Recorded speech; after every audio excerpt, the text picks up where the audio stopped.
On va commencer avec Grégory Lémence de la société CBC. À toi, Grégory. Voilà, merci. Bonjour à tous. Pour ceux qui ne connaissent pas encore CBC, je vais vous présenter, je vais essayer de tenir le timing des 6 minutes maximum pour dire un peu qui nous sommes, comment nous structurer et ce que l'on peut proposer. Donc CBC est la filiale francophone de KBC Group. KBC est actif dans le nord du pays et sur Bruxelles. CBC est actif sur l'ensemble de la Wallonie. Alors d'un point de vue structure, on a 3 piliers. Le premier pilier concerne le retail. Le second pilier concerne les centres de banque privée et le troisième pilier, les centres entreprises. Le premier pilier, donc le retail, c'est l'ensemble de nos agences qui sont réparties sur l'ensemble de la Wallonie. Les agences travaillent avec les personnes physiques, avec les indépendants, avec les TPE. Le second pilier, qui est donc les centres de banque privée, leur activité principale est la gestion d'avoir. La gestion d'avoir à partir de 250 000 € pour, en grande partie, les personnes physiques, mais effectivement également aussi pour les entreprises. Et dans ce cadre-là, il y a des produits très spécifiques de gestion d'actifs pour les entreprises, pour des raisons fiscales, etc. Je ne rentre pas dans le détail aujourd'hui. Ils peuvent travailler tant sur des approches déléguées que sur des approches assistées. C'est leur activité principale. Il y en a toute une série d'autres. Et une qui pourrait peut-être intéresser aussi les entreprises, c'est la structuration patrimoniale. Donc, tous nos clients qui sont au centre de banque privée peuvent travailler effectivement avec eux et avec des experts patrimoniaux, soit internes, soit externes. Le troisième pilier de la banque, ce sont les centres entreprises, domaine dans lequel je fais partie depuis de nombreuses années maintenant. Et donc, les centres entreprises, il y en a 8 sur l'ensemble de la Wallonie. Notre centre entreprise de la région est à Nivelles, bâtiment dans lequel je suis aujourd'hui un peu exceptionnellement, vu que comme vous, en général, je suis plus à domicile pour l'instant, malheureusement, que chez nos clients, chez vous. Donc, nos centres entreprises travaillent avec quoi? Travaillent principalement avec des personnes morales, avec des PME de tout secteur confondu. On travaille vraiment dans tous les domaines. Mais on travaille également aussi pour tout ce qui est lié à l'immobilier. Donc, des personnes ou des entreprises qui veulent faire des promotions immobilières, des achats-ventes. Et là aussi, effectivement, ça fait partie de notre type d'activité. Et pour ce faire, nous avons des experts adéquats pour l'immobilier spécifique donc, dans le domaine. Donc, comme vous avez compris, nous avons des chargés de relations. Ici, par exemple, à Nivelles, nous sommes 11 chargés de relations pour travailler en tant que partenaire avec nos clients. Maintenant, pour vous donner des choses purement pratiques par rapport à ceci, qui touche quand même beaucoup plus le quotidien, je vais prendre quelques exemples ici pour vous les citer. Nous sommes, par exemple, la seule banque à Wallonie à travailler avec les aides de la région wallonne, c'est-à-dire que nous avons en propre des collègues qui ne font que ça, donc qui peuvent, pour nos clients, vous aider à y trouver les subsides adéquats.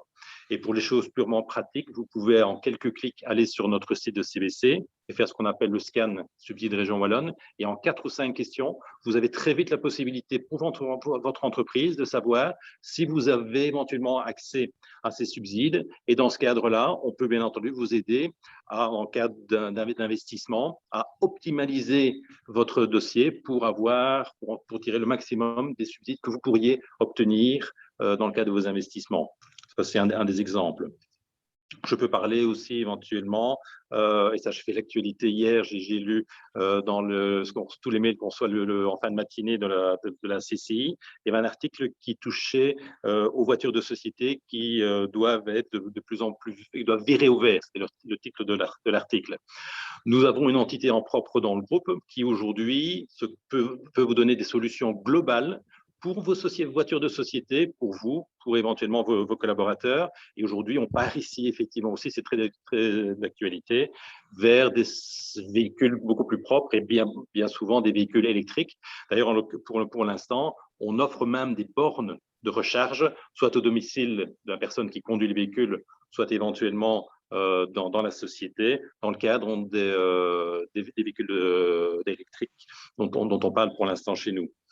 Si je parle aussi purement de mobilité, on peut aussi parler chez nous de vélos d'entreprise, alors que ce soit des vélos classiques ou des vélos électriques, parce que c'est tout à fait la tendance aujourd'hui. C'est quelque chose qui peut être un avantage en termes de rémunération pour vous, pour vos collaborateurs. C'est vraiment tout à fait tendance. C'est des choses qu'on peut vous proposer.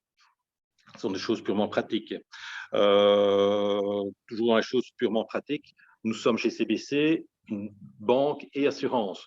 Donc, nous avons aussi des collègues assureurs qui peuvent très facilement faire ce qu'on appelle un audit avec vous pour optimaliser aussi ou pour idéaliser la structure de vos assurances privées, professionnelles, vous en tant que responsable d'entreprise, pour tous les besoins de votre entreprise, mais tout ce qui est lié aussi éventuellement à vos collaborateurs dans le domaine de l'assurance. Un autre exemple, et voilà, je ne vais pas en citer 300, mais je vais terminer par un autre exemple aussi que l'on peut vous apporter. Nous avons aussi en propre des experts chez CBC qui peuvent vous apporter toutes des solutions HR. Donc aujourd'hui, pour vous, pour les collaborateurs dans vos entreprises, parce qu'une entreprise n'est jamais identique à une autre entreprise, on peut vous donner des cas purement spécifiques pour vous propres, donc du sur-mesure, tout ce qui est lié aux avantages éventuellement HR pour vous et pour vos collaborateurs. Voilà, je ne vais pas m'étendre sur l'ensemble, mais je voulais citer ici 4 ou 5 exemples purement concrets. Donc, nous, en tant que chargé de relations chez CBC, on se considère donc comme votre partenaire multicasquette parce qu'on n'est pas là exclusivement pour le domaine bancaire. Avec nos clients, on parle au quotidien de l'ensemble de tout ce qui pourrait toucher de près ou de loin au monde de la finance en tant que partenaire de nos clients. Voilà, juste en quelques mots. Merci Grégory, tu as utilisé tes 6 minutes, merci beaucoup. Parfait. Merci à vous. Donc après, vous recevrez évidemment, si vous le souhaitez, vous pouvez changer vos mails, etc., votre numéro de téléphone. On vous communiquera tout ça, évidemment, pour que vous puissiez prendre contact les uns avec les autres sans trop de soucis. La seconde personne que je vais appeler à la barre, c'est Miguel. Oui, Madame le juge. C'est à toi, Miguel. Écoutez, je ne sais pas si je vais parler pendant 6 minutes parce que ça me semble énormément. Mais par contre, je vais être assez direct. Je suppose que tout le monde connaît Ricoh. Vous pouvez me répondre, hein? Oui. OK. Voilà. En fait, je suis fournisseur de matériel Ricoh, donc j'ai de la chance et l'honneur de travailler avec la Chambre de commerce. Donc, vous pouvez le dire que nos machines se portent bien. Je pense que nous avons une équipe au niveau après-vente qui est quand même assez performante. Donc, ça, c'est copieur, Ricoh. Mais Ricoh ne fait pas que des copieurs. Aujourd'hui, Ricoh a, depuis 3-4 ans, acheté une société d'informatique, une des plus grandes sociétés belges, qui s'appelle Upfront, qui se situe sur Nivelles. Donc, là aussi, nous pouvons aujourd'hui équiper n'importe quelle salle, n'importe quel bâtiment au niveau de l'informatique. Aussi au niveau de l'informatique, mais de téléphonie aussi. Nous faisons parce que vous savez, il n'y a pas très longtemps. Miguel, la connexion n'est pas excellente. La connexion n'est pas excellente. De temps en temps, on a des coupures. C'est vrai? Oui. OK. Mais vous avez compris plus ou moins la chose. Oui. OK, c'est le principal. Hein? Et donc, voilà. Donc, nous pouvons faire aujourd'hui du copieur, de l'informatique, de la téléphonie, tableau interactif. Aujourd'hui, on a énormément ou en Belgique, nous avons la possibilité de vous faire des salles de réunion. Vous avez besoin de moi, appelez-moi. Ce que nous faisons à l'heure actuelle, c'est des études, des audits comparatifs, ce que ça vous coûte aujourd'hui avec des imprimantes, parce que ça coûte quand même un petit peu. Et on essaye d'être moins cher, mais surtout vous apporter une solution supplémentaire. Je pense que je n'ai plus rien à dire. Je n'attends qu'ouvrir ma bouteille. Est-ce que quelqu'un a des questions pour Miguel? N'hésitez pas à réactiver votre micro si c'est le cas. Hein. Personne? Personne sympa? Peut-être une question, effectivement. Voir un peu comment vous vous positionnez. Quels sont vos concurrents pour l'instant? Parce que moi, de ma grande tête, Ricoh, c'était plutôt imprimante uniquement. Tout à fait.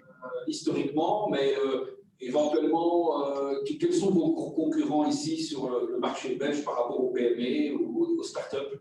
Mais je pense que les grosses marques continuent. Je peux vous parler de Canon, Konica Minolta qui revient très fort dans le marché. Il y a encore Xerox un tout petit peu, mais Xerox c'est un produit américain, ils ne veulent plus travailler trop en Belgique, donc ils se sont écartés. Et puis il y a toujours des petites marques comme Kyocera qui restent, mais c'est prétentieux de le dire, mais Ricoh a la plus grosse marché aujourd'hui au niveau copieur, vous savez. Le souci, quand on est premier, on peut devenir deuxième. Donc, nous avons intérêt à soigner nos clients, à être corrects, à être réactifs. Je pense que c'est notre force pour rester premier. Ce n'est pas toujours facile, mais voilà. Mais Ricoh, surtout, s'est développé autre chose que les imprimantes. C'est pour ça que nous sommes devenus quand même assez forts dans le domaine bureautique, que nous pouvons équiper aujourd'hui un bureau complet, c'est-à-dire qu'on rentre et vous avez tout ce qu'il faut dans le bureau. C'est la force de Ricoh. Plus tout ce qui est scanning, gestion de documents, archivage. Là, on est très fort aussi. Donc, voilà. On ne fait pas que des imprimantes Ricoh aujourd'hui, mais ça reste quand même notre force, l'impression, en effet. Il y a combien de temps que Ricoh s'est lancé dans l'archivage des documents? Oh, Ricoh, ça fait une 15... au sein de Ricoh, mais on n'a pas bien entendu parce qu'on a été coupé. Ça fait une vingtaine d'années que Ricoh s'est lancé dans l'archivage, la gestion de documents. Au niveau déjà les machines peuvent scanner, mais aujourd'hui on peut archiver. Voilà, les machines sont compatibles avec la plupart des programmes qui existent sur le marché. Ricoh a la possibilité d'avoir partenariat avec les grosses boîtes d'archivage. Oui, aujourd'hui, la force, c'est le scanning et l'archivage parce que vous savez, on développe de plus en plus de documents et c'est facile d'aller les chercher. Voilà, Ricoh a la possibilité de pouvoir aujourd'hui, tout ce qui est papier, le mettre en document digitalisé et surtout facile à trouver. En cette période Covid, est-ce que Ricoh ou toi, tu as senti une diminution de tes affaires? Je serais malhonnête si je vous disais non. Évidemment, nous avons été impactés.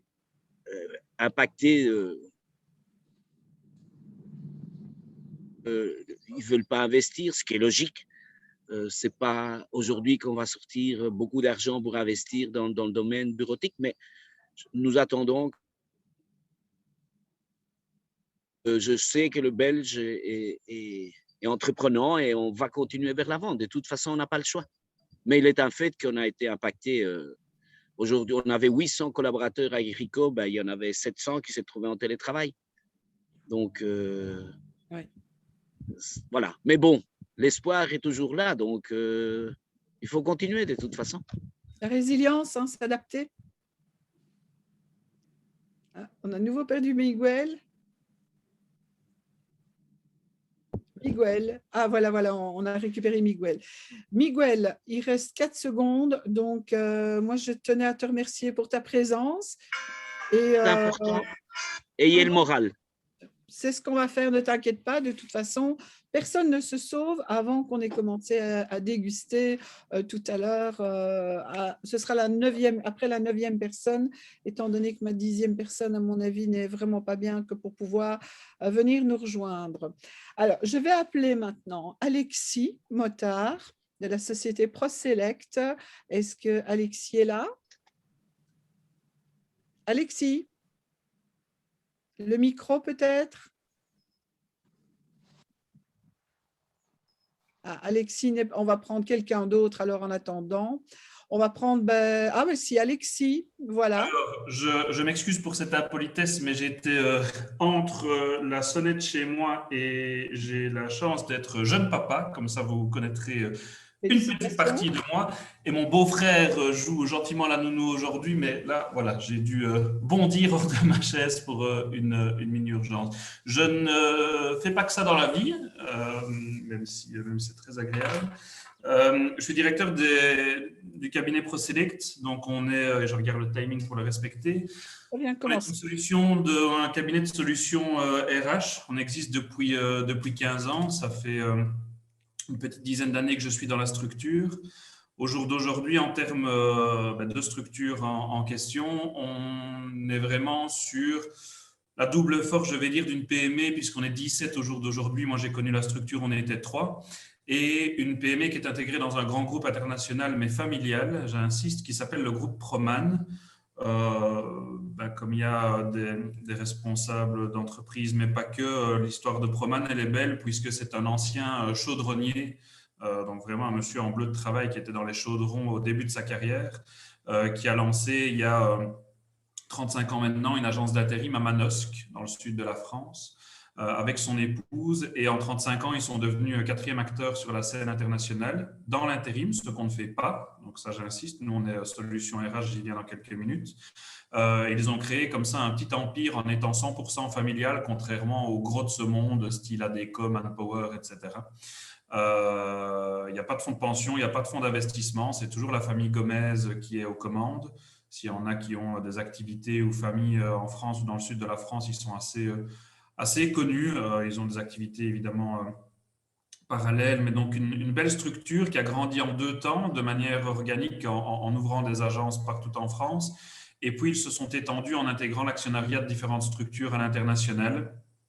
Des sociétés qui répondaient d'une part à leurs valeurs, évidemment, qui étaient financièrement stables.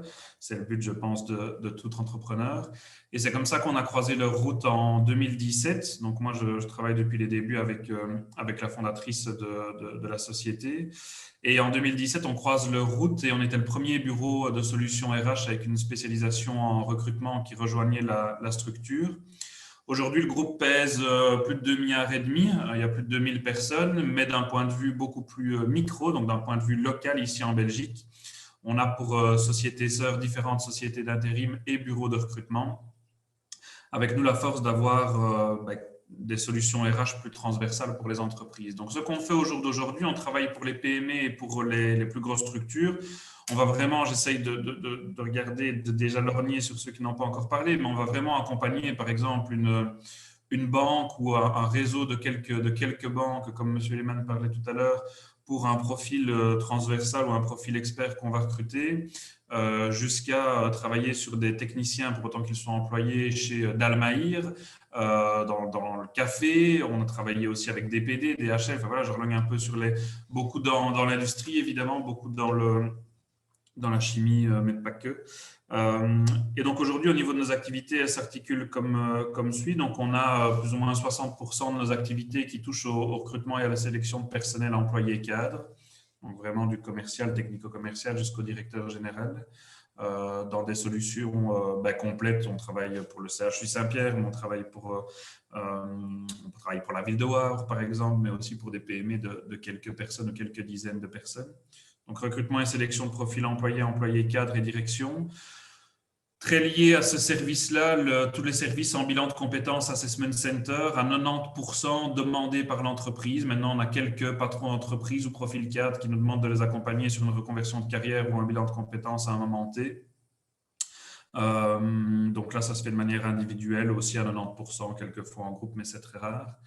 Et puis alors, le reste des services, on en a un qui est lié, j'espère pas, ni pour vous, ni pour certains de vos collègues, des services en note placement. Donc là, on est vraiment dans une réponse à un cadre légal, accompagnement de personnes licenciées, avec tous des critères que je vous passe, peu importe, ce n'est pas l'objet ici.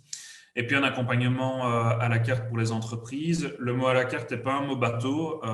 Je m'explique pourquoi ce à la carte et ce sur mesure. On n'est pas une société de formation avec un catalogue d'une vingtaine de propositions avec des dates où vous vous inscrivez au choix comme on pourrait le faire au Sephora. Ce n'est pas du tout le cas. On part de besoins clients qui soient pour une réponse individuelle ou pour un département et ou pour l'ensemble de l'entreprise selon sa taille. Sur un accompagnement humain, et derrière humain, qu'est-ce qu'on va pouvoir mettre? On va pouvoir accompagner par exemple un jeune collègue qui devient cadre, par exemple, qui reprend la responsabilité d'une équipe dont jadis il était collègue. On va pouvoir accompagner des comités de direction dans la mise en place d'un système managérial X ou Y. On a travaillé sur des ateliers un peu plus légers, par exemple sur des techniques d'improvisation qui servent à la communication pour du personnel scientifique, par exemple, qui sont généralement experts, mais peut-être moins bons communicants ou moins accrocheurs dans leur discours. Et donc, on est vraiment sur des solutions, non pas de 7 à 77 ans, mais de 70 à 70 000 euros, vraiment selon le projet.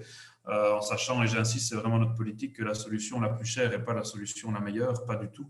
On a vraiment une approche de mettre le pied à l'étrier dans les entreprises par un jour, un moment et un besoin clé.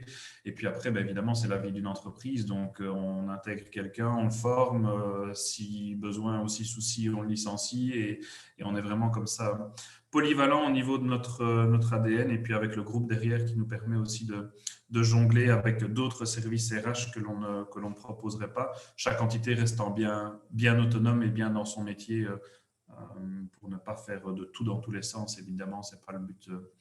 Ce n'est pas le but du groupe. Donc, je termine par notre présence. Vous l'entendez à mon accent, que je suis plutôt du côté de Liège, même en SB, que du côté capitale et Brabant Wallon. On a 4 entités au jour d'aujourd'hui. Donc, le siège historique à Fex-le-Clocher à Liège, Brabant Wallon, Mons et Bruxelles. Merci beaucoup, Alexis. C'était très bien comme présentation. J'espère que vous avez apprécié. Vous pourrez poser des questions à Alexis après. Comme ça, on va bien respecter le timing de chacun. Alors, maintenant, je vais appeler Nelson de la société. Ah, j'ai oublié le nom. Rappel ? Scripto. Voilà, Scripto Sensu, qui est une société qu'on vient de découvrir tout récemment à la Chambre de commerce. C'est une société de traduction. Donc, il va nous la faire en français, ça, on vous le promet. Oui. À toi, Nelson. Bonjour à tous, merci d'être tous là. Donc, je suis Nelson de Oliveira, je suis directeur commercial de Scripto Sensu, donc l'agence de traduction. Nous sommes basés ici à Tournai. Et nous avons souhaité faire partie de la CCI du Brabant Wallon, de par mon passage, parce que j'ai travaillé quelques années à Nivelles, dans le zoning, et je connais assez bien la région. Et puis, on avait aussi un contact déjà avec M. Delers de mes expériences passées, donc on a voulu réitérer l'expérience. Scripto, c'est une agence donc, de traduction, service linguistique, donc traduction, interprétation, gestion de projet, et mise en page de documents, gestion terminologique. La société existe depuis 28 ans, donc c'est monsieur Duquesne, Pierre Duquesne, mon patron, qui l'a créé. Il était en indépendant, il est passé en société, et depuis, la société cherche à grandir, donc c'est aussi pour ça que je suis là. Je suis arrivé, moi, au mois d'août. J'ai amené avec moi mon expérience commerciale du terrain, mais aussi de traducteur, de chef de projet. Moi, j'ai travaillé dans le passé dans des sociétés de plus grande dimension en termes de chiffres, d'effectifs ou de nombre de clients dans la traduction. Et donc, j'amène ces connaissances pour une PME pour essayer de lui faire franchir un palier et de développer notre base de clients, évidemment. Donc, nous, ce que nous souhaitons, c'est pouvoir amener une solution sur mesure à nos clients. Donc, on ne cherche pas à vendre prioritairement la traduction de vente. On va essayer de trouver la meilleure solution pour le besoin dont le client nous fait part. Il y a beaucoup aujourd'hui des agences de traduction qui passent par la traduction automatique, c'est-à-dire vulgairement Google Translate et autres. Ici, ce n'est pas le cas. On ne travaille qu'avec des traducteurs certifiés, des traducteurs que leur métier étant la traduction. Ce n'est pas juste des gens qui s'amusent le week-end. J'ai du temps, je vais faire la traduction parce que j'ai parlé anglais pendant quelques semaines quand j'étais en vacances. Donc, c'est vraiment, voilà, il y a un processus de sélection qui est fait en amont qui permet de garantir notre qualité et la qualité des traductions réalisées. Toutes nos traductions ici sont révisées en interne par un des membres de l'équipe pour vérifier que tout a vraiment été fait correctement. C'est notre façon de travailler jusqu'à maintenant et depuis, grâce à ce que j'ai vu, je vais dire, je vois que la société est vraiment très réactive. C'est une de nos forces, la réactivité aux demandes et à la livraison des projets, mais également cet accent sur la qualité, sur ce que nous pouvons vous délivrer. Nous cherchons soit des clients finaux qui ont un besoin de traduction, mais également juste des réseautages ou alors des moments conseils. Nous offrons ça aussi, parfois des 30 minutes, 1 heure pour mettre en place une stratégie d'internationalisation de vos contenus, que ce soit des fiches techniques, la communication d'entreprise globale, Voilà, c'est ce que nous pouvons faire et c'est ce que nous faisons à ce jour. Et alors, si l'un de vous avait peut-être besoin ou connaissez quelqu'un qui aurait besoin de solutions de traduction, il ne faut surtout pas hésiter à nous contacter. De même que moi, je mettrai en relation mes connaissances sur l'un de vos produits ou services si vous en aviez besoin. Voilà. Est-ce que quelqu'un a des questions à poser à Nelson? J'espère avoir été clair. Peut-être, oui, moi j'avais une question. Je présenterai après plus en détail l'entreprise, mais c'est vrai qu'on fait appel beaucoup dans notre activité, parce qu'on est dans le domaine des compléments alimentaires, pour tout ce qui est traduction multilingue, puisque nous on exporte. Et donc, on fait appel très régulièrement donc, à des traductions sur ce qu'on appelle les notices internes qu'on met dans les boîtes, comme les médicaments, pour tout ce qui est documents à traduire. Et c'est vrai que nous, par exemple, on travaille avec le bureau économique de la province de Namur, parce qu'en plus, on bénéficie finalement de subsides grâce à la WEX, la collaboration entre la WEX et le BEP, par exemple. Je ne sais pas si vous collaborez, parce que nous, en général, on passe par le BEP. Le BEP a des consultants, je ne sais pas si c'est à créer, en tout cas, qui sont en collaboration avec le BEP, et directement, 48 heures après, on a les traductions dans toutes les langues. 48 heures. Alors, nous, vous pouvez également bénéficier des subsides de la WEX ou même de la CCI si la demande est faite par le bureau. Nous, le travail est fait. Maintenant, le délai d'une traduction va toujours dépendre du volume. Du contenu. C'est ça. Si, en fait, une métrique, c'est un traducteur traduit 2500 mots par jour. Voilà.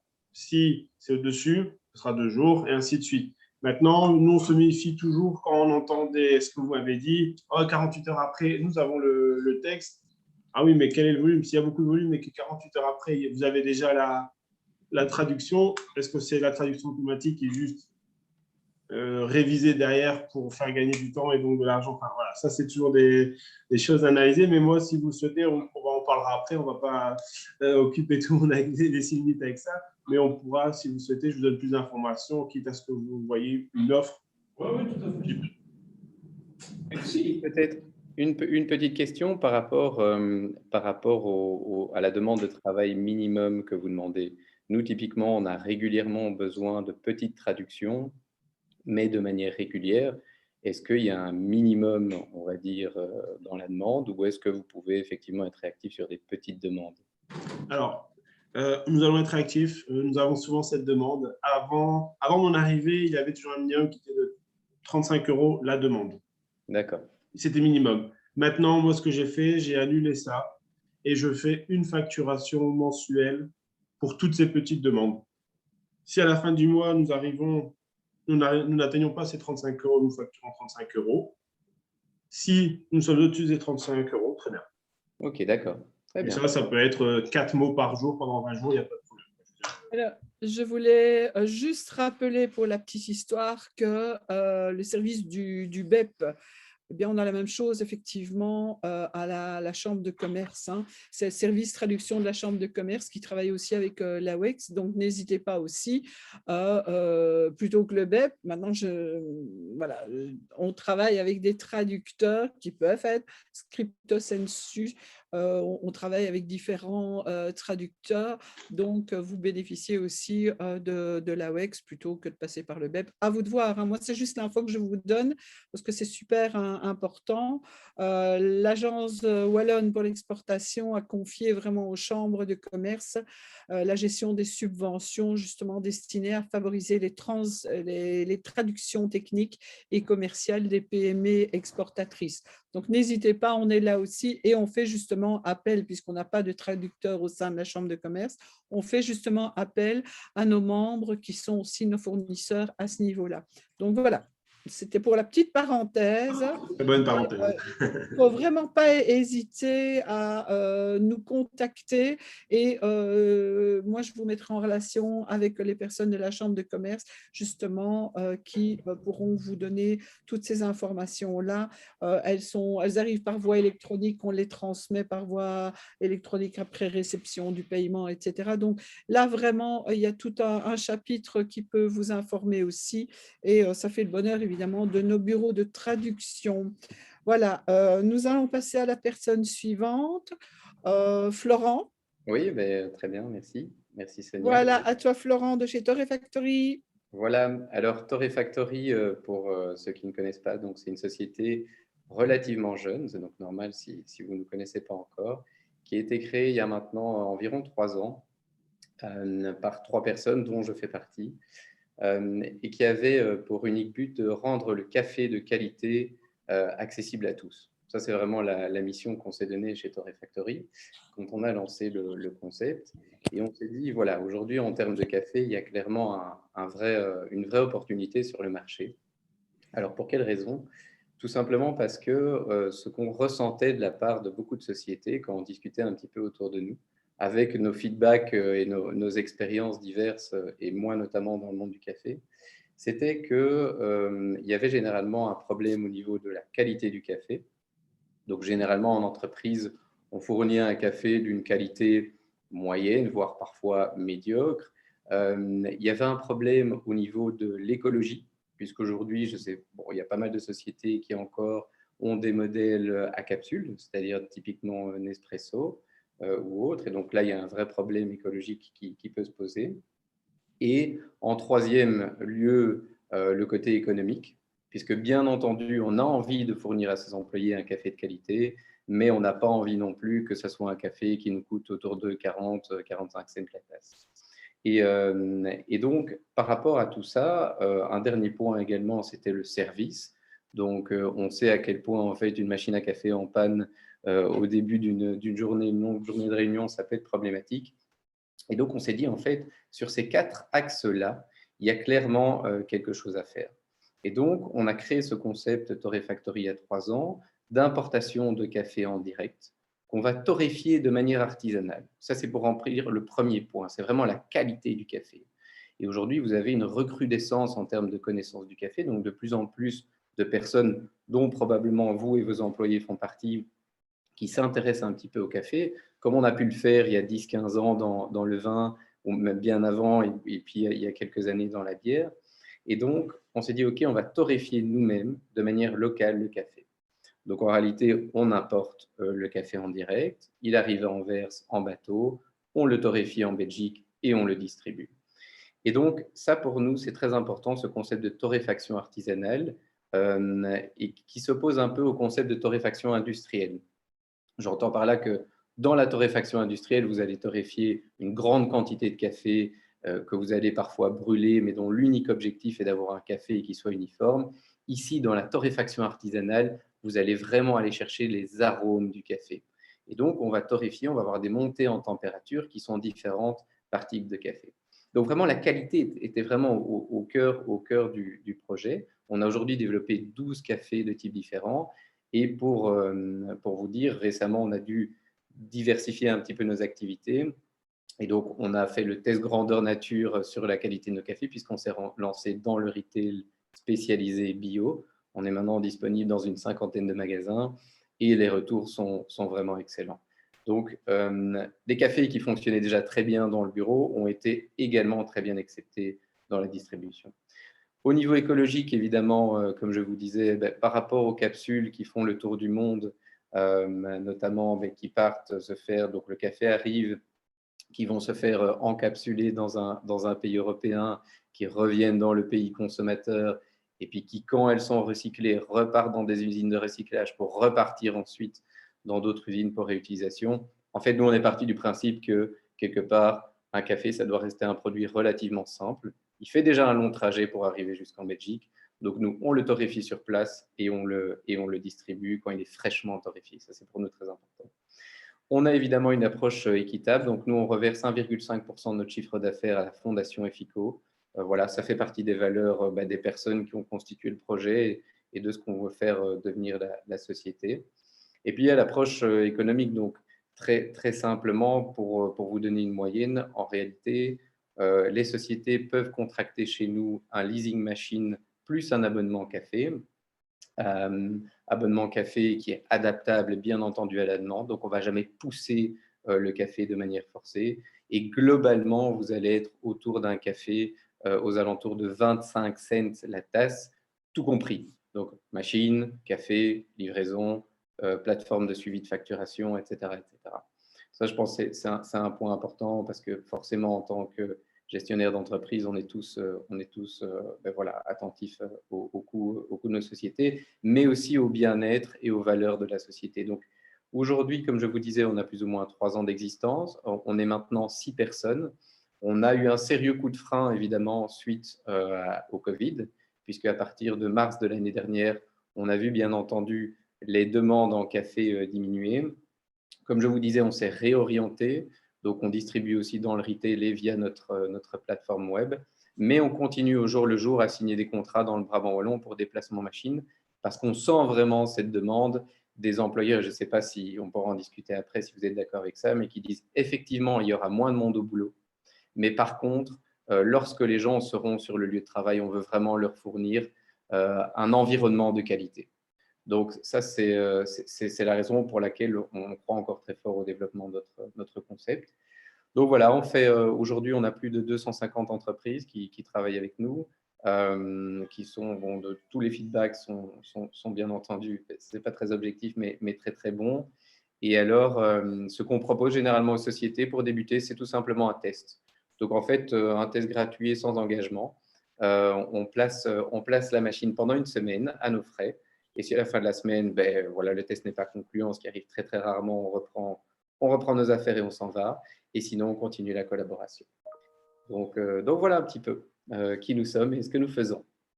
Merci beaucoup, Florent. Donc, à bonne dégustation quand vous aurez du café de chez Torre Factory, qui ont déménagé, qui ne sont plus à Limlet ou à Limalis. Vous êtes où déjà? Rappelle-nous. On a dû, pour des raisons logistiques, quitter la ferme de la Balbrière pour nous installer au Watson Creek Hill, qui est donc le petit zoning à côté du zoning de l'Axis Park. Nous sommes le dernier bâtiment tout au fond. Avec un peu moins de charme, mais très opérationnel. Merci à toi, Florent. Merci beaucoup. La personne suivante, Benoît Ligaud. Voilà, effectivement. Voilà. Bonjour à tout le monde. Moi, je suis un tout nouveau comment je vais dire, j'allais dire abonnement, c'est ça, oui, j'ai payé effectivement mon abonnement.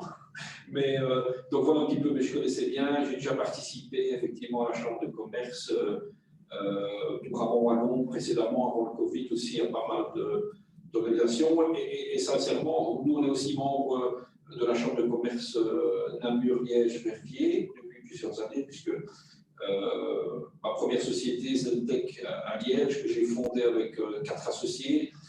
Je ne sais pas si plusieurs en ont entendu parler, mais c'est vrai qu'on a mis au point, nous, entre autres, donc on a été, je pense, assez médiatisés pour la mise au point d'un test rapide anticorps pour le Covid.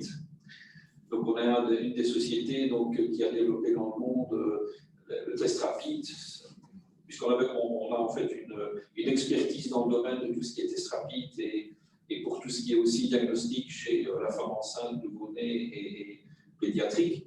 Enfin, ça, c'est une société que moi j'ai créée il y a 21 ans à Liège. Donc, on est 40 personnes à Liège, on exporte dans plus de 42 pays. Donc, moi, je me suis occupé pendant pratiquement 12 ans, à l'époque, en tant que fondateur et administrateur, de développer toute l'activité pour l'Europe et pour l'Asie. Donc, moi, j'ai passé énormément de temps en Asie pour le compte de Zentech.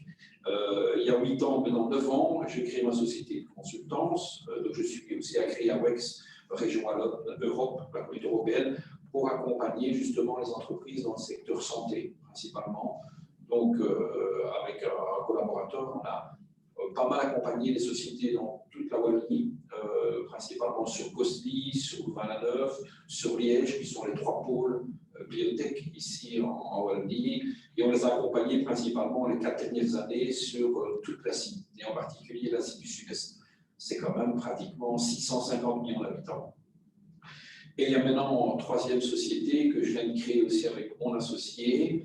On vient de créer la société Belle à Vie, qui est une société non pas de service dans la consultance, mais qui développe, fabrique et qui commercialise maintenant, depuis 1 an, des compléments alimentaires. Alors, certainement, beaucoup d'entre vous savent ce que c'est les compléments alimentaires au travers des vitamines, vitamine C, vitamine D. Nous, on est microbiologiste de formation et donc on a mis au point, ici à peu près 4 ans maintenant, des formulations très, très innovatrices pour ne pas faire ce qu'on appelle du MeToo, comme tout le monde. Donc, on a voulu se distinguer parce qu'en fait, comme on a énormément voyagé pour le compte d'autres sociétés dans le secteur du complément alimentaire aussi ces dernières années. Donc, on a aussi essayé de se distinguer par rapport à ce qui existait sur le marché. Donc, on a proposé, je ne sais pas si je vais vous le montrer, 6 boîtes. Donc, ce sont ce qu'on appelle chez nous des compléments alimentaires. Ce n'est pas des médicaments, hein, c'est une grande différence. C'est en vente libre dans les pharmacies, parapharmacies, bientôt en Belgique. Donc, nous, ce qu'on vise pour l'instant, c'est surtout l'exportation en Europe, hors Europe. En 1 an et demi, malgré le Covid, et sans se déplacer, on a signé 12 contrats de distribution dans le monde. On a fait appel, entre autres, à M. Cordy, donc on travaillait déjà pas mal avec DHM. Et donc, c'est surtout du B2B. Hein. Là, on travaille beaucoup en B2B. En Belgique, on est en train de négocier un contrat, un très beau contrat de distribution pour se retrouver dans les pharmacies, parapharmacies, les magasins bio. Donc, on n'est pas encore connu en Belgique, mais on est beaucoup plus connu en France, en Italie, en Espagne, au Moyen-Orient, Asie du Sud-Est, puisqu'on y est depuis maintenant 1 an et demi. Mais il faut savoir aussi que ça prend du temps, puisque hors Europe, c'est aussi quasi 1 an à 1 an et demi pour tout ce qui est enregistrement des compléments alimentaires. Donc voilà, on a développé en fait une gamme, on est les seuls au monde à développer une gamme qui comprend ce qu'on appelle des probiotiques. Il faut savoir que dedans, il y a des probiotiques, c'est des bactéries. Quand vous mangez du fromage, vous mangez des probiotiques. Quand vous prenez de la bière, c'est aussi des probiotiques. Et ici, ce sont des bactéries, mais des bonnes bactéries. Donc, on travaille avec les éditions, tout est fabriqué en Wallonie, tout. Donc, on est situé donc, à Centreville, et aussi bien la production des probiotiques que la finalisation, la conception des boîtes, tout est fait ici en Wallonie. Et donc, on a surtout essayé de travailler sur la notoriété, principalement. Et donc, ici, on attaque maintenant le marché belge parce qu'on veut aussi montrer, je dirais, à nos partenaires à l'export qu'on est aussi présent sur le marché belge. C'est un marché qui est très, très, très concurrentiel en Belgique. Donc, il faut faire sa place en essayant de se distinguer. Mais on a en fait une gamme avec 6 produits. On a tout ce qui touche à l'immunité. Il faut savoir qu'en 1 an, entre 2019 et 2020, on a plus de 16% d'augmentation du marché mondial dans le secteur. Et donc, c'est vrai qu'honnêtement, on n'a pas connu la crise dans tout ce qui est complément alimentaire parce que les gens s'adressent de plus en plus à tout ce qui est, on va dire, médecine alternative, tout en continuant bien sûr le traitement, parce que c'est clair que ce n'est pas un traitement, c'est surtout de la prévention. On touche tout ce qui est cholestérol, tout ce qui touche le diabète, tout ce qui est immunité, tout ce qui est santé féminine chez la femme, chez l'enfant. Donc on a vraiment décliné ça en 6 produits, des boîtes de 30, des boîtes de 15. Et pour l'instant, on a énormément de succès parce qu'on offre en fait ce qu'on appelle 3 en 1, des probiotiques dedans, prébiotiques, des nutraceutiques, donc les gens qui veulent avoir à la fois prendre des vitamines, et puis on associe les vitamines avec les prébiotiques. Et ça se met sous forme de capsules. Donc, une capsule un jour, on va dire une cure d'1 mois, 2 mois par exemple, ou durant, et ça de plus en plus les médecins généralistes le font, c'est associer en fait l'antibiotique avec ce qu'on appelle le probiotique pour régénérer la flore intestinale. Donc, la croissance mondiale, c'est 10-12% par an, et le marché mondial des probiotiques, c'est pour l'instant 34 milliards de dollars. Alors, ça reprend non seulement les compléments alimentaires que l'on retrouve dans les pharmacies, mais bien sûr tout le reste. Donc voilà, on peut vous envoyer les échantillons quand vous voulez, c'est disponible sur notre site internet et c'est en 24 heures fourni chez tout le monde, chez le consommateur en Europe. Donc voilà. Pour en revenir un petit peu, pour en conclure avec les produits de Benoît, Ligo et de Bellavie, une capsule par jour en forme toujours, hein, visiblement. Hein, donc, et la vie est belle. Pardon ? Et la vie est belle, belle la vie. Et la vie est belle, exactement. Merci beaucoup, Benoît. Donc, échange des adresses tout à l'heure et des numéros de téléphone et continue à parler pendant la dégustation ou juste après la dégustation de Francis. Là, on va enchaîner avec Christopher, qui est bien sage dans son coin et qui nous attend toujours. Christopher Bellis de la société Keysense. À toi, Christopher. Merci Sania, bonjour à tous. Mais voilà, moi j'ai envie de vous raconter un peu une histoire aujourd'hui qui est l'histoire de Michel, presque 60 ans, qui a vécu 30 ans dans des multinationales qui se sont fait racheter à répétition, qui a vécu 9 restructurations. Bon, la dernière, la 9e, a été fatale, entre guillemets. Et puis, Michel s'est posé pendant son long préavis pas mal de questions sur, ben voilà, j'ai 53 ans, qu'est-ce que je vais faire maintenant à 53 ans, en me retrouvant pour la première fois de ma vie sur le marché de l'emploi. Et en fait, Michel a commencé à se dire, ben voilà, quelles sont mes forces, qu'est-ce que je peux proposer, à qui, comment. Donc, il a réfléchi à pas mal de choses. Et puis moi, Christopher, 30 ans de moins, le fils de Michel, je me suis retrouvé à un moment de mai 2017, un dimanche après-midi, à faire un barbecue avec lui. Et d'un coup est arrivé sur la table, Chris, tu es indépendant, moi aussi, faudrait peut-être qu'on bosse ensemble. Donc, c'est un peu comme ça qu'est né en fait Keysense, donc l'aventure d'un père et de son fils, qui avait pour seule volonté en fait d'aider pas mal de monde qui rencontrait au jour le jour, pas mal d'entrepreneurs, indépendants, personnes physiques, patrons de petites entreprises qui avaient toujours en fait des points communs.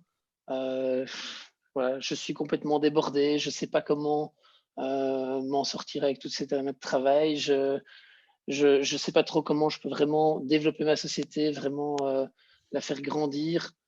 Je vois que j'ai tel montant sur mon compte, tout se passe super bien, alors qu'en réalité, s'il faut payer un petit peu plus, ben rien ne va plus.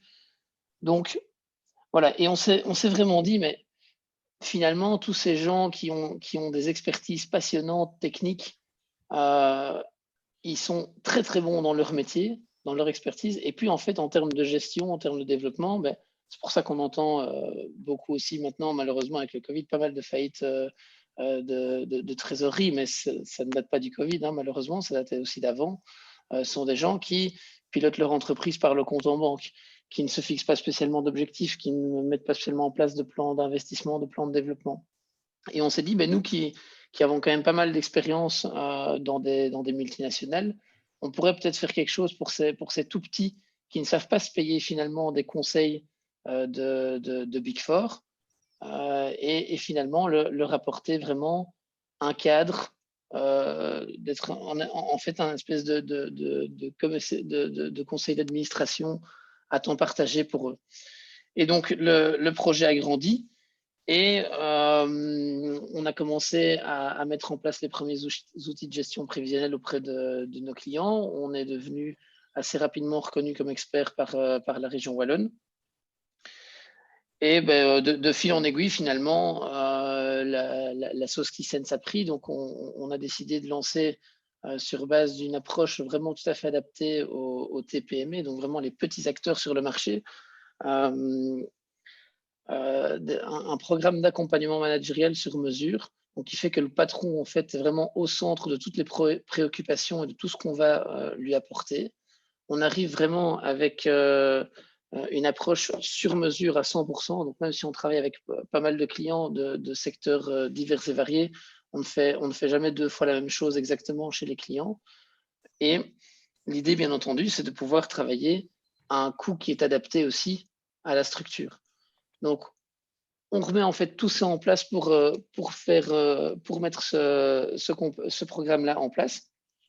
Et ça permet en fait d'avoir des sociétés qui progressent encore mieux, encore plus facilement qu'avant, là où on a eu des clients qui augmentaient leur chiffre d'affaires mais baissaient en même temps leur rentabilité. Donc c'est quand même dommage hein, quand on travaille plus mais qu'on gagne moins bien sa vie.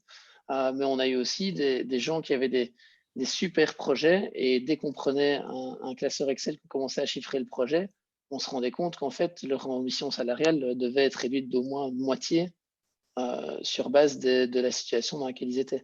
Et donc, tout ça, évidemment, nous, on les accompagnait après pour justement atteindre leurs objectifs, que ce soit en termes de croissance d'entreprise, d'équilibre vie privée, vie professionnelle, de rémunération, de croissance de rentabilité. Donc voilà. Donc, en gros, KeySense, c'est de l'accompagnement managériel sur mesure pour patrons de TPE et PME.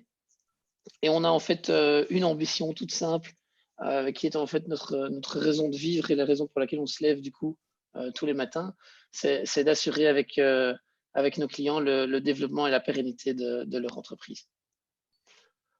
Voilà, je ne sais pas si vous avez des questions. Y a-t-il des questions? Oui.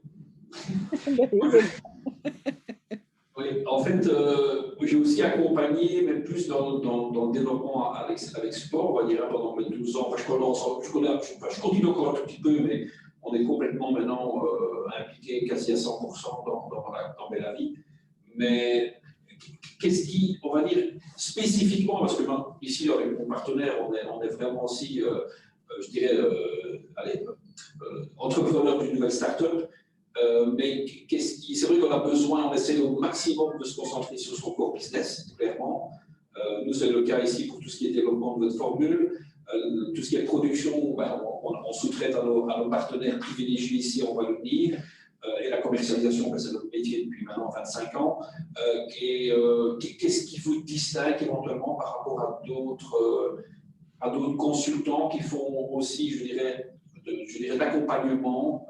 Est-ce que ici c'est vraiment spécifique au domaine financier ou c'est vraiment l'accompagnement général d'un entrepreneur, quoi? Alors, on a en fait une expertise financière qui peut être assez poussée et qui suivant les outils, peut être aussi relativement technique. Mais à côté de ça, on va vraiment faire le lien entre les chiffres et la réalité du business. Donc, souvent, on travaille main dans la main avec le comptable pour pouvoir aller reproduire des outils de gestion. Mais si on prend un bilan comptable et un outil de gestion, ce n'est pas du tout la même structure, même si les chiffres, en définitive, les totaux sont les mêmes. Donc ça, on va nous-mêmes créer tout ça.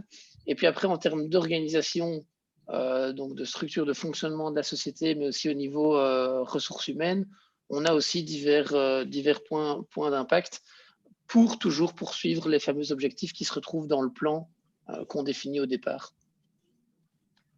Donc je dirais par rapport à d'autres, en fait, la force qu'on a, c'est que bien souvent les autres, ils sont seuls et nous, on est deux. Mais on est deux avec plusieurs expertises, quoi. Où papa, lui, est vraiment un expert financier très, très poussé.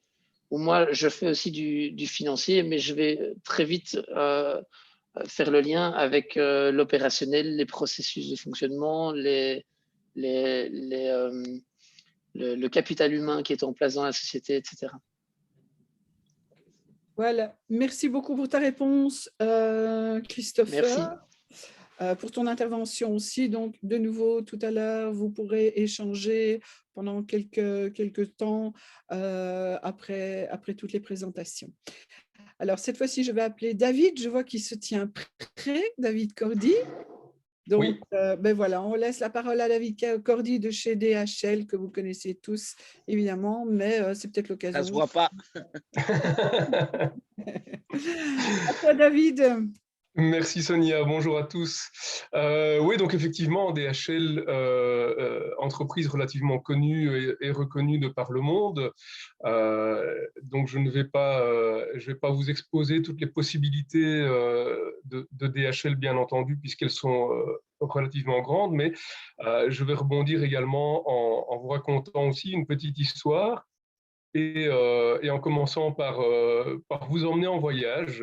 Il paraît que les voyages forment la jeunesse, donc allons-y. Je vais vous emmener pour un double voyage. On va tout d'abord traverser l'Atlantique. On va partir aux États-Unis, dans une petite bourgade qui s'appelle San Francisco. Je ne sais pas si vous connaissez.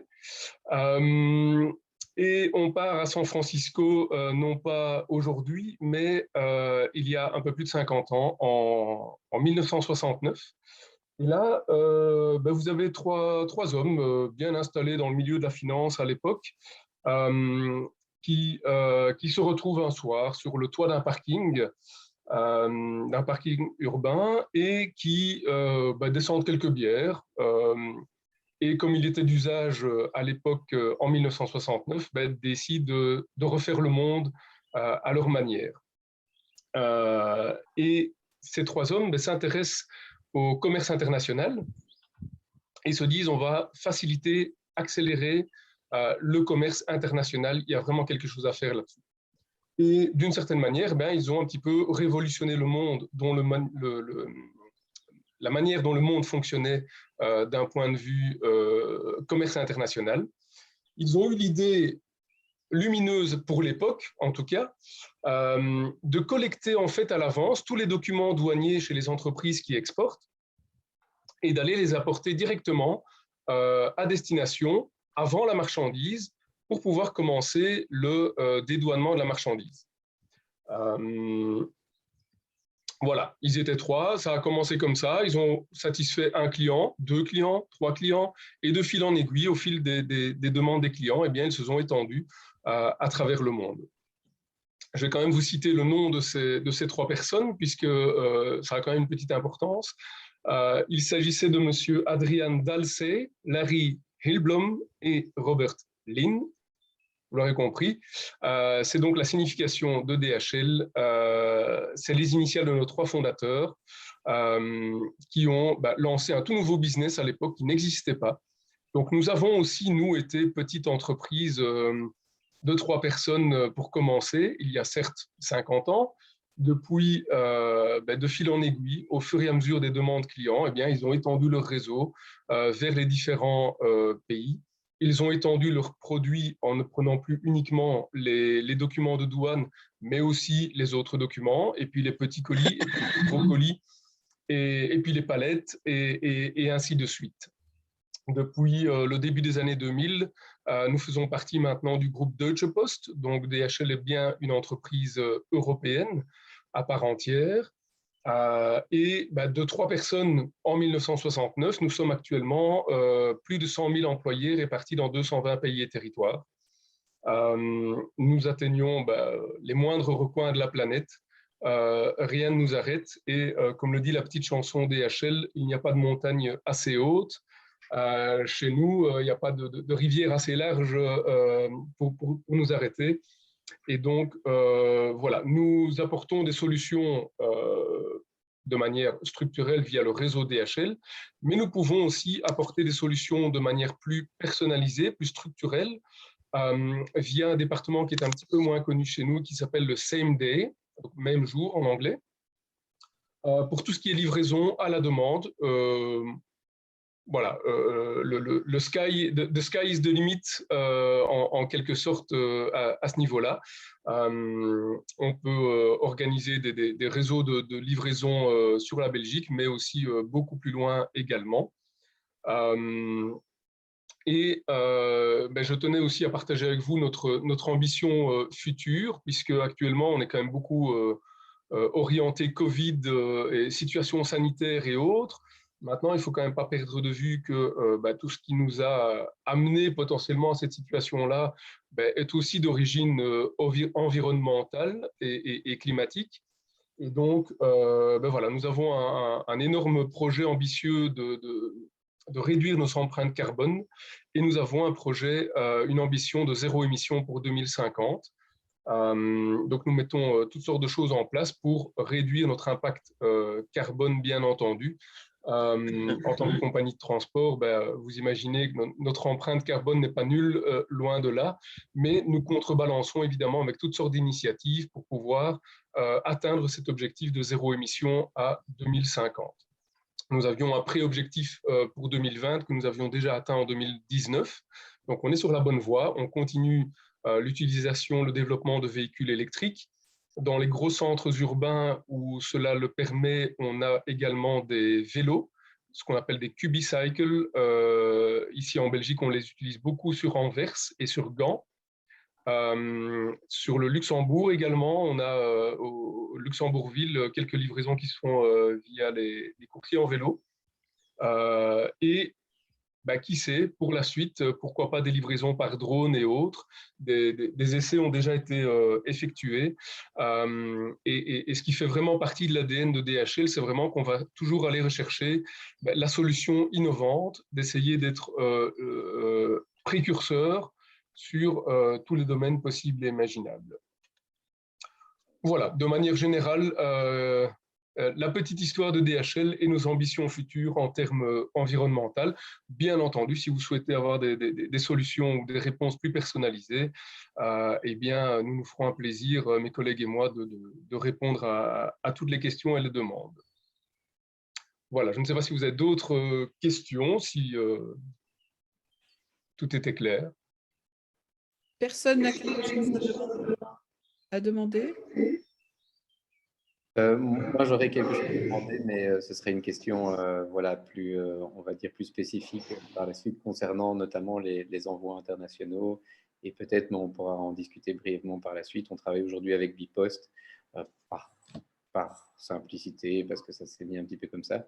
Mais aujourd'hui, les envois deviennent conséquents et on remarque pas mal de problèmes à l'international. Donc voilà, je serai ravi de discuter avec David par la suite. Avec plaisir. Aussi, certainement.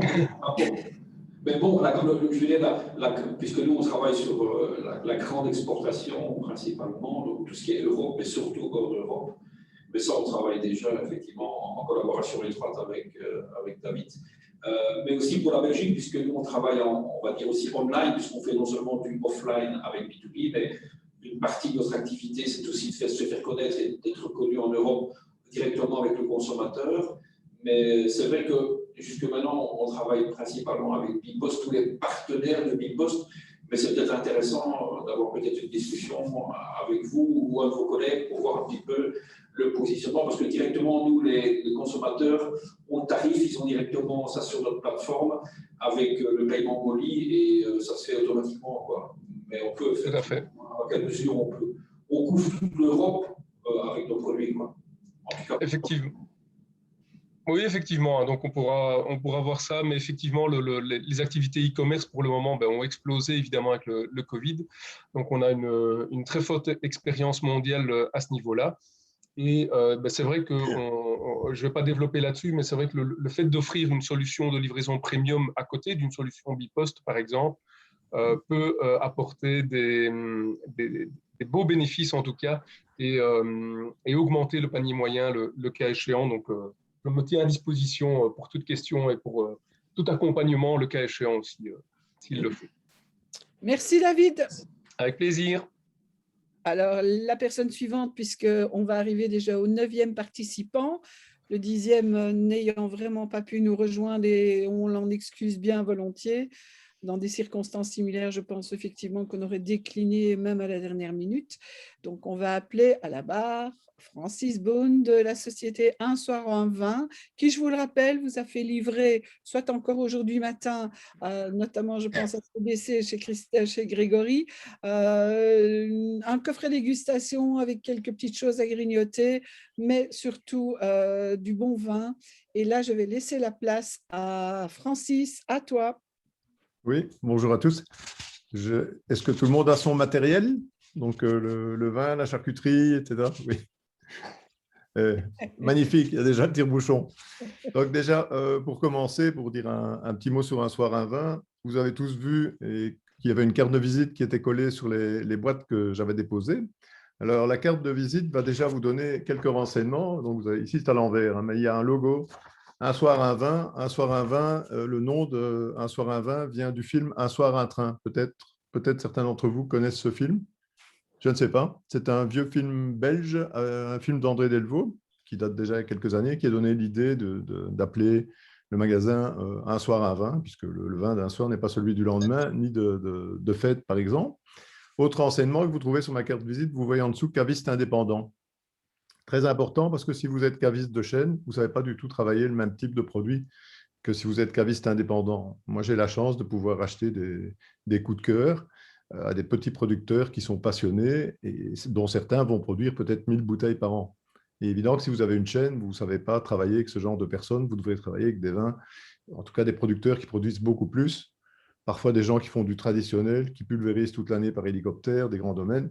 Certaines choses qu'on peut trouver en grande surface. Bon, maintenant, il y a certaines choses qui sont bien, que vous pouvez trouver en grande surface aussi. Je ne vais pas critiquer, mais il y a la grosse machinerie qui va travailler de cette façon-là et faire du préventif pour être sûr de ne pas avoir d'ennui. Et sur la carte de visite, en dessous, toujours, il est mis une émotion partagée. C'est le slogan d'un soir à vin. C'est une émotion que je souhaite partager avec vous, parce que je trouve qu'un vin se doit de vous procurer une émotion à la dégustation. Un bon vin, c'est très vague, mais vous dégustez, vous avez une émotion, c'est ça qui est chouette. Et le but était donc de vous fournir des vins qui procurent cette émotion, mais qui soient à la fois propres sanitairement, puisque je vous ai parlé de la grosse machinerie du vin, mais il est vrai que vous avez des produits phares comme Mouton Cadet, que tout le monde connaît sûrement, qui maintenant commencent à faire du bio, mais qui ne l'étaient pas. Vous avez les vins de chez Castel, vous avez plein de produits qui, à l'analyse, on voit qu'ils contiennent au moins 13 pesticides, à des valeurs qui dépassent les normes autorisées. Ça, c'est quand même quelque chose de beaucoup plus embêtant. Vous avez des bouteilles connues qu'on vend en grande surface. Ça a été dévoilé dans des reportages à la RTBF aussi. Donc, il n'y a pas de secret. Par exemple, les vins Chenot avec le goulot de travers, vous retrouvez ça dedans. Mouton Cadet était un des pires aussi avant. Et d'autres que je ne citerai pas. Donc, le but de vous faire déguster quelque chose qui vous procure une émotion et qui soit propre. Donc, je suis beaucoup dans le bio, la biodynamie, mais pas que. Je ne suis pas dans une secte non plus. Donc, si je connais un petit producteur qui travaille en raisonnée de façon passionnée, il va déjà faire attention à lui-même d'abord. Je vais travailler avec lui aussi si les vins qu'il va me fournir me procurent une émotion. Ah, voilà, petite parenthèse sur le logo, la carte de visite. Et je suis installé à Nivelles, à la rue de l'Évêché 17. Vous aurez ça aussi sur ma carte de visite. Actuellement, je travaille sur rendez-vous et en livraison domicile du lundi au jeudi. Et le vendredi, le samedi, la boutique est ouverte de 10h à 18h et il ne faut pas de rendez-vous. Elle est libre. Petit mot aussi sur la température de service avant de commencer. Si certains sont intéressés, tout ce que je vous raconte, je peux vous envoyer un petit PowerPoint. Ici, on n'en utilise pas dans ce système, mais je peux l'envoyer, vous me le dites après. J'ai des petits tableaux comme ceci qui vous montrent comment mettre un vin à température. Le vin blanc, ici, j'avais demandé, si possible, mettez-le entre 10 et 11 degrés. Il faut savoir que les frigos sont à 5 degrés. Et si vous mettez un vin blanc tranquille de qualité à 5 degrés, vous allez perdre les 3/4 des arômes. Alors, si vous recevez quelques bouteilles dedans, vous avez quelques piquettes, vous mettez bien froid, vous allez les boire, c'est comme de l'eau, vous ne goûterez plus rien du tout. Mais quand vous avez un bon vin blanc tranquille, alors comment le mettre à 10-11 degrés? C'est sur le petit tableau que j'ai mis là. Le petit tableau que je vous montrais, ça veut dire voilà, un frigo est à 5, vous le mettez 1h30. 1h30, il est à température. Si vous le mettez la veille, c'est un peu du gâchis, le vin est un peu cassé, ou il faudra le sortir en tout cas un quart d'heure avant. C'est un exemple. Pour les rouges, il y a aussi une température de service, mais ce petit tableau que j'ai vous permet, en considérant que vous achetez une bouteille à 20 degrés, combien de temps faut-il pour qu'il soit à 11, 14, 16 dans votre frigo? Donc, c'est très simple et vous aurez toujours votre vin à température. Donc, si certains sont intéressés, je vous l'enverrai. Parce que c'est facile. On ne s'amuse pas avec des thermomètres dans le goulot non plus, donc c'est assez compliqué.